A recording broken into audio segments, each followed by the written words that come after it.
হাসিনা তুই কখন যাবি, কখন নড়ে এখন যাবি? তুমুল আন্দোলন উঠলো, আমরা তখন কারাগারে। রাজধানী ঢাকা থেকে জামাত, বিএনপি সহ বিরোধী দলের প্রায় সব নেতাদেরকে আটকে ফেলা হলো। জুলাইয়ের সেই উত্তাল আন্দোলনের দিনগুলোতে আমরা কারাগার থেকে দেখতে লাগলাম প্রতিদিন শত শত লোককে, ছাত্র ছাত্রী, ছেলে মেয়ে, অভিভাবক, শিশুদেরকে গুলি করে খুন করা হতে লাগলো রাজপথে। আজকে টেলিভিশনে, ভিডিও, ইন্টারনেটে সেই সব দৃশ্য দেখলে চোখে পানি এসে যায়, সহ্য করা যায় না। কিভাবে আমাদের সন্তানদেরকে হত্যা করা হয়েছে, 2000 ছাত্রদেরকে হত্যা করা হলো, 30,000 লোককে আহত করা হলো, কারো হাত নাই, পা নাই, চোখ নাই, মাথায় গুলি লেগে মগজ বেরিয়ে গেছে, 30,000 লোকের আহাজারি, ক্ষত বিক্ষত দেহ নিয়ে তারা বিদেশের হাসপাতালে, দেশে বাড়ি ঘরে কাতরাচ্ছে। সন্তান হারা, স্বামী হারা, বিধবায় কান্না। 2000 লোককে হারিয়ে বাংলাদেশ রক্তের সাগরে পরিণত হলো। আকাশে বাতাসে দুঃখীদের কান্নায় পরিবেশ ভারী হয়ে উঠল। জেলা, ডেপুটি জেলা, নতুন নতুন বন্দীরা কেন্দ্র কারাগারে আসে, বলে স্যার দেশে খারাপ পরিস্থিতি, আজকে কিছু একটা ঘটে যাবে, সারা দেশে আগুন জ্বলতেছে, আমরা অপেক্ষা করতে থাকলাম। দেখি সেনাপ্রধান কি বলে, অপেক্ষা করছি, সেনাপ্রধান আসে না। এর মধ্যেই দেখলাম টেলিভিশনের স্ক্রিনে লেখা যাচ্ছে কিছুক্ষণ আগে শেখ হাসিনা এবং তার বোন হেলিকপ্টারে করে ভারতে পালিয়ে গেছে। আমরা সবাই আল্লাহু আকবার বলে উঠলাম। 10,000 কারাবন্দী কারাগারে শুকরিয়ায় সিজদায় পড়ে চোখের পানিতে ভাসিয়ে দিল। একে অপরকে আমরা জড়িয়ে ধরলাম। আমরা অপেক্ষায় ছিলাম, নিশ্চয়ই এই মজলুম মানুষের জন্য আসমান থেকে আল্লাহর করুণা নাজিল হবে, কিন্তু এত অবিশ্বাস্য, এত করুণা এক্ষুনি এইভাবে নাজিল হবে আমরা কোনোদিন বুঝতে পারিনি। ভাইরা আমার, শেখ হাসিনা পালিয়ে গেল, কোথায় চলে গেল? কোথায় গেল? যেখানকার মাল সেখানেই চলে গেল। দিল্লিতে যে তিনি ষড়যন্ত্র শুরু করেছেন, শেখ হাসিনা তার সাঙ্গপাঙ্গ, তোমরা এত উন্নয়নের জোয়ার, এত গণতন্ত্রের মানুষ কন্যা উন্নয়নের জোয়ারে ভাসালে, জনতার আন্দোলনে পালিয়ে গেলে কেন? 5 আগস্ট সকাল থেকে সারা বাংলাদেশ এবং রাজধানীর প্রবেশ পথ থেকে লক্ষ লক্ষ মানুষ হাসিনার গণভবনের দিকে যাত্রা শুরু করেছিল। ওই বিক্ষোভে যদি তারা গণভবন পর্যন্ত পৌঁছাতে পারত, তুমি হাসিনা যদি পালিয়ে না যেতে, গণভবনে তুমি থাকলে দুনিয়া দেখত পতিত স্বৈরাচারের কি নিষ্ঠুর পরিণতি হয়। তুমি পালিয়ে চলে গেলে, দুপুরে রান্না করা ভাতও কপালে জুটলো না। জনগণ ঢুকে পড়ল গণভবনে, লুটপাট করা টাকায় উনি সিংহাসন সাজিয়েছিলেন। পালিয়ে গেলেন কেন? 300 এমপির এখন খোঁজ নাই, 50-60 জন মন্ত্রীর খোঁজ নাই। আমাদের মৌলানা শাহজাহান ভাই বললেন কলকাতায় গিয়ে এখন আওয়ামী লীগের অফিস করেছে। পালিয়ে গেছো কেন? এতই যদি জনগণের প্রতি আস্থা থাকে, পালায় কারা? পালায় চোর, চুরি করে পালিয়ে যায়, পালায় খুনি, পালায় দর্শনকারী, পালায় লুটপাটকারী, পালায় নির্যাতনকারী। তুমি পালিয়ে গিয়ে প্রমাণ করেছো তুমি জনগণের উপরে কি নির্যাতন করেছো। সাহস থাকলে দেশে থাকতে, সে সাহস নাই নাকি বলেন? প্রিয় ভাইরা, এই কালো যুগে এই বান্দরবান পার্বত্য জেলা, খাগড়াছড়ি, রাঙামাটি, এখানে আপনারা নির্যাতিত হননি? আমাদের নেতারা হাজার হাজার কারাগারে যায়নি? কেউ বাড়ি ঘরে থাকতে পারে নাই? 2-3 বাড়ি ঘরে বারান্দায় বসলে, গল্প করলে, চায়ের দোকানে ধরে নিয়ে বলে নাশকতার ষড়যন্ত্র করতেছে।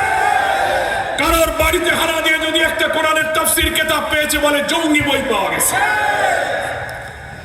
এই রাজার মাঠের ঐতিহাসিক কর্মী সম্মেলনেও হয়তো আপনারা বলবেন, আওয়ামী দুঃশাসনের জাতকলে কারাগারে গিয়েছেন, মামলা খেয়েছেন, জেল কেটেছেন, পুলিশের ধাওয়া তল্লাশিতে নির্যাতিত হয়েছেন।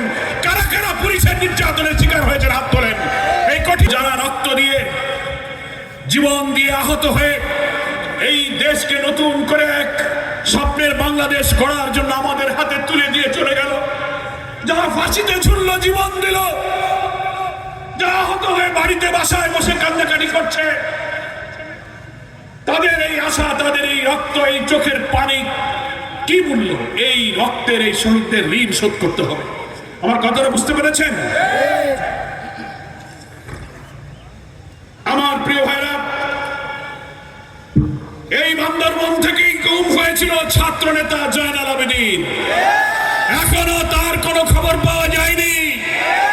এই আয়নাঘর, এই ক্রসফায়ারের মাস্টারমাইন্ড শেখ হাসিনাকেই জয়নালের গুম হওয়ার জবাব দিতে হবে। সব কাহিনী এখন বের হয়ে যাচ্ছে, কি বলেন ঠিক কিনা? আমার প্রিয় ভাইরা, আমরা বলতে চাই, আমাদের শহীদদের আত্মত্যাগের বিনিময়ে হয়তো জাতির প্রতি আল্লাহ তাআলা দয়া করেছেন, ক্ষমা করেছেন বলে আজকে অত্যাচারী শাসকের হাত থেকে মুক্ত হয়ে আমরা একটু স্বস্তির শ্বাস ফেলার সুযোগ পেয়েছি। সবাই আলহামদুলিল্লাহ বলি। আমরা জানি না আল্লাহ তাআলা কার শাহাদাতকে কবুল করেছেন, কার ফাঁসি কবুল করেছেন, কার রক্ত, কার চোখের পানি। আল্লাহর ঘর বাইতুল্লাহ হাজার মানুষ মিলিয়ে সিজদায় পড়ে এই জালেমের হাত থেকে বাঁচার জন্য দোয়া করেছে। আল্লাহর কার ইখলাস, কার শাহাদাত, কার কোরবানির বিনিময়ে হয়তো আমাদের প্রতি এই দয়া করেছে। এখন আল্লাহ কোরআনে বলেছেন, লাইন শাকারতুম লাযিদান্নাকুম, আমি তোমাদেরকে যে নিয়ামত দেব তার শুকর যদি আদায় করো তাহলে আমি এই নিয়ামত আরো বাড়িয়ে দেব। কি বলেন ঠিক কিনা? এখন এই নিয়ামত আমাদেরকে দিয়েছেন, আমাদের শুকরিয়া আদায় করতে হবে। সেই শুকরিয়া মানে কি শুধু আলহামদুলিল্লাহ বলা না? শুকরিয়া মানে হলো মৌলানা নিজামীরা হাজার হাজার ছাত্রদের যে স্বপ্নের বাংলাদেশের জন্য জীবন দিয়েছে, সেই বাংলাদেশ গড়ার জন্য আমাদেরকেও রক্ত দিতে প্রস্তুত থাকতে হবে। আমাদের প্রিয় নেতা আমিরে জামাত ডাক্তার শফিকুর রহমান সেই নতুন বাংলাদেশ গড়ার স্বপ্ন সারথী। জাতীয় ঐক্যের মধ্য দিয়ে, অন্তর্বর্তীকালীন এই নিরপেক্ষ সরকারের মধ্য দিয়ে যে নতুন জাতীয় নির্বাচনের সম্ভাবনা দেখা দিয়েছে, পার্লামেন্টারি সিস্টেম অফ ডেমোক্রেসি, সংসদীয় গণতন্ত্রের রাজনীতির পথ ধরে 300 আসনের পার্লামেন্টে আমরা যদি অর্ধেকের বেশি সৎ, দক্ষ, আল্লাহ ভীরু মানুষকে পাঠাতে পারি, আইন পরিবর্তন করে সাংবিধানিক কাঠামো বদলিয়ে নতুন বাংলাদেশ আমরা নির্মাণ করতে পারবো ইনশাআল্লাহ।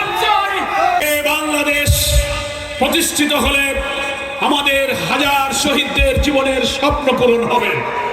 সন্তানহারা মায়েরা তৃপ্তির সাথে হাসবে, শহীদের পরিবারের লোকদের চোখের পানি শুকিয়ে যাবে।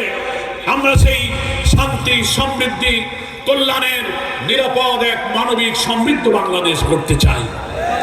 সেই জন্য জাতীয় সংসদে আমাদেরকে অর্ধেকের বেশি আসনে দেশপ্রেমিক, সৎ, আল্লাহভীরু লোকদেরকে নির্বাচিত করতে হবে। প্রধান উপদেষ্টাকে আমরা বলেছি নির্বাচনের জন্য আপনি অনেক কথা বলেছেন। 25 সালের ডিসেম্বর আবার বলেছেন প্রয়োজনে 26 জুন, উনি বলেছেন না? আমাদের আমিরে জামাত বলেছেন ঠিক আছে, আপনি যে সময় সীমা বেঁধে দিয়েছেন এটার উপরে আপনি ঠিক আছেন, এটা আমরা দেখতে চাই। তবে উনি মনে করে দিয়েছেন এর মধ্যে কিন্তু বর্ষাকাল, রমজান এগুলো আছে, কোনটা সুবিধা হবে কোন ক্রমেই জুনকে পার করা যাবে না। ফলে বর্ষা, রমজানের বিবেচনার কথা আমিরে জামাত বলেছেন। দেশবাসী বলছে এটা একটা যথার্থ, কারণ এদেশে রমজানে কোনোদিন ভোট হয় না, বৃষ্টির মধ্যে ভোট হয় না। উপযুক্ত সময় নিয়ে আমরা যে 3টা শর্ত দিয়েছি ইলেকশনের, একটা হচ্ছে নির্বাচনকে, ইলেকটোরাল প্রসেসকে নিরপেক্ষ, অবাধ, গ্রহণযোগ্য করার জন্য যেসব রাষ্ট্রের অর্গানগুলো ন্যূনতম সংস্কার প্রয়োজন, civil administration, judiciary, constitution, police administration, election process, নির্বাচন কমিশনের অন্তত এই 6-7টা বিভাগের সংস্কার করে প্রশাসনে আওয়ামী ফ্যাসিবাদের দোসররা যারা এখনো ঘাপটি মেরে পড়ে আছে এদেরকে সাফ করে জঞ্জাল সাফ করতে হবে এবং সংস্কার করে তারপরে এই সময়ের মধ্যে নির্বাচন দিতে হবে। আর এই রক্তের সাগরে বাংলাকে যারা ভাসিয়ে দিল, হাজারো লাখো মানুষকে কাঁদালো, নিষ্ঠুর নির্যাতন করলো, গুলি করে হত্যা করে লাশের স্তূপকে আগুন দিয়ে পুড়িয়ে লাশকে ছাই করে দিল, হেলিকপ্টার থেকে নিজের দেশের নিরস্ত মানুষকে শিশুকে গুলি করে হত্যা করলো, তাদের বিচারের জন্য যে মানবতা বিরোধী ট্রাইব্যুনাল হয়েছে, হাসিনার বিরুদ্ধে 200-র অধিক মামলা হয়েছে, রেড অ্যালার্ট জারি হয়েছে, ওয়ারেন্ট জারি হয়েছে, ইন্টারপোলে ওই কাউয়া কাদের সেই ওবায়দুল কাদের নাকি বলেন, আর হাসিনা সাঙ্গপাঙ্গদের এই নির্বাচনের আগে গ্রেফতার করে তাদের বিচারকে দৃশ্যমান করতে হবে। আর আমরা বলেছি নির্বাচনে কালো টাকা আর পেশি শক্তির হাত থেকে বাঁচাতে সংখ্যানুপাতিক পদ্ধতি, প্রপোর্শনাল রিপ্রেজেন্টেশন পিআর পদ্ধতিতে আমাদের আগামী জাতীয় নির্বাচন দিতে হবে। কমপক্ষে 3টা শর্ত পূরণ করে প্রধান উপদেষ্টার ঘোষিত তারিখের ভেতরেই নির্বাচন দিলে জামাত ইসলামী সেই নির্বাচনের জন্য প্রস্তুত আছে। আমি আবার বলি, একটা হচ্ছে সংস্কার, 2 হচ্ছে বিচার, 3 হচ্ছে সংখ্যানুপাতিক পদ্ধতিতে জাতীয় নির্বাচন। এইটা পূরণ করে আমাদের ভোট দিতে হবে, কি বলেন ঠিক কিনা?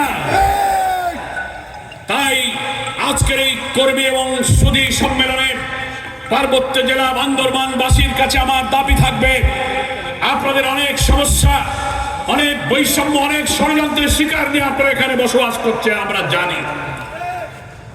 একটি চক্রান্তকারী আধিপত্যবাদী শক্তি আমাদের এই বাংলাদেশি উপজাতি ক্ষুদ্র নৃগোষ্ঠী অনেক লোক এই পার্বত্য জেলাগুলোতে বাস করে, তারা আমাদের ভাই, একই দেশের নাগরিক, আমরা তাদেরকে বাংলাদেশি বলি।